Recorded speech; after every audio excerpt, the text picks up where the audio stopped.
Microsoft Excel has actually got a couple different layers of protection that you can add to content. Earlier, we took a look at protecting cells within a worksheet. A couple of steps you got to go through. Now, I want to show off how you can protect an entire workbook.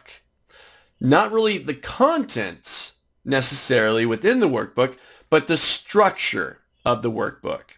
I want you to think about this. Inside of this example file that I have open in front of you, I've got this worksheet called the watch window. And on this worksheet, I've got a cell B2, has a simple little formula in it, nothing big, but this formula references another worksheet.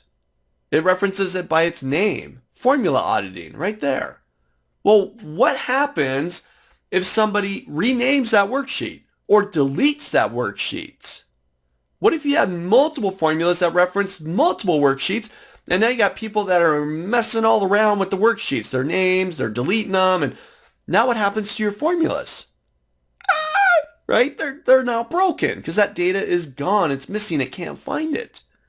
Let's take a look at a feature here called Protect Workbook. And this is a really simple feature. Take a look. I'm going to go up to my Review tab. I'm going to go underneath the Changes section. And just to the right of Protect Sheet, you got Protect Workbook. I'll give that a click. Now, inside of 2013, 2016, you've got a single option, Structure. If you're in 2010 of Excel or earlier, you've also got Windows. It's the lesser of the two. It's the lesser used option. I'm in 2013, so it's not an option for me here. Now, I'm going to keep Structure turned on. I'll put in a password. Just for demonstration, I'll use password as my password. I'll hit OK. Ask me to confirm the password. Make sure you don't lose this. Caution, if you lose or forget the password, it cannot be recovered. I'll hit OK. And I've now protected the workbook structure. Now, what did it do? Didn't look like it did very much, right? Remember, this is the workbook. Take a look. Now, typically, if I come down to a worksheet tab, if I want to rename this, I'll give it a double click. Click, click. Oh, hey, workbook protected. Cannot be changed. If I right click on a tab, what I could used to do was add worksheets, delete worksheets, rename worksheets, move worksheets. I can't do any of that now.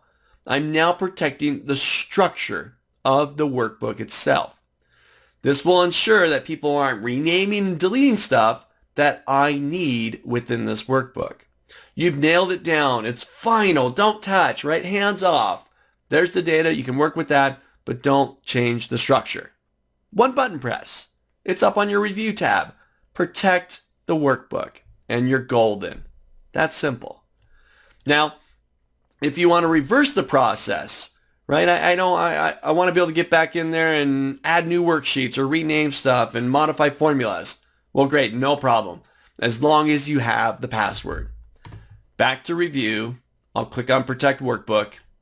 Gotta have the password. Drop that back in there. I'm now unprotected the workbook. If I right-click a tab, I can now do all of those standard operations. So a couple of levels. You can protect the sheet itself, and in this case, you can protect the structure of a workbook. Try this out. One button press. Get your password in there. Don't forget the password. Protect your workbook.